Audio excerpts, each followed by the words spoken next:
நெல்லை மாவட்டம் பாளையங்கோட்டை திமுக வேட்பாளர் மைதீன்கானை மாற்றக்கோரி அவரது உருவ பொம்மையை தூக்கில் போட்டு திமுக தொண்டர்கள் போராட்டத்தில் ஈடுபட்டனர்.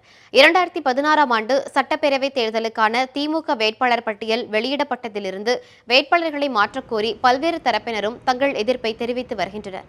இந்நிலையில் பாளையங்கோட்டை சட்டமன்ற தொகுதி திமுக வேட்பாளராக TPM மைதீன்கான் அறிவிக்கப்பட்டதற்கு அக்கட்சியினர் எதிர்ப்பு தெரிவித்து வேட்பாளர் பட்டியல் வெளியிடப்பட்ட நாள் முதல் போராட்டத்தில் ஈடுபட்டுள்ளனர்.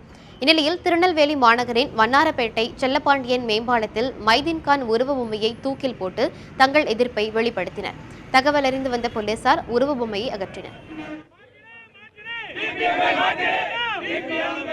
இதேபோல் திருநெல்வேலியின் மைதீன்கானின் உருவ பொம்மையை எரித்து திமுக வழக்கறிஞர் பிரிவினர் ஆர்ப்பாட்டத்தில் ஈடுபட்டனர். திமுகவின் வெற்றிக்கு தாங்கள் உழைக்க தயார் என்றும், ஆனால் தற்போதைய வேட்பாளர் மைதீன்கானை நீக்க வேண்டும் என்றும் அவர்கள் தெரிவித்தனர். போராட்டத்தின் போது மைதீன்கானின் உருவ பொம்மையை எரித்தும் தங்களின் எதிர்ப்பை பதிவு செய்தனர். திமுகவாக நாங்கள் உழைக்கிறதுக்கு தயாரா இருக்கோம். எங்களோட ஒரே நோக்கம் பாளையங்கோட்டை தொகுதி அந்த வெற்றி வாய்ப்பை இழந்துடக்கூடாது. இந்த வேட்பாளரின் காரணத்தினால இழந்துடக்கூடாது. தளபதியோட கரம் இன்னும் வலிமையா செயல்படணுங்கிற ஒரே காரணத்துக்காக இந்த ஆர்ப்பாட்டத்தை நாங்கள் நடத்திட்டு இருக்கோம்.